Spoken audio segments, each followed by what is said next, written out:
Что касается межэтнических таких проблем, у нас таких больших, серьезных нет, но есть нерешенная проблема. Это проблема паспортизации жителей Самурзакана. Это Гальский район, да? Это все-таки наши граждане, и я думаю, что их политическая судьба, она должна быть решена, потому что слишком затянулась эта проблема. Даже вот выдача документов вид на жительство, она становится очень серьезной проблемой. Я занимаюсь этим вопросом.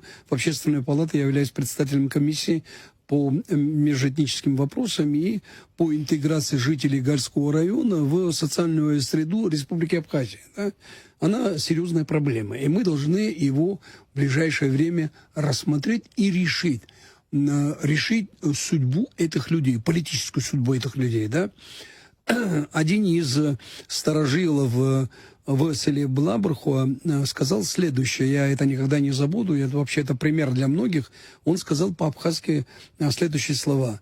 «Бабабрей кунхоа хмцгыс измо харахоп мёки куацаропи». Да, если это перевести на русский язык, это, говорит, на нашей совести их дальнейшая судьба.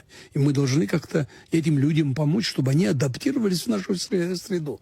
Ведь Самурзаканский район, Самурзакан, они с гордостью называют себя самурзаканцами. Это в честь, наверное, когда-то очень мощного князя Мурзакана Чачба. Они считают себя людьми значит, вот этой истории.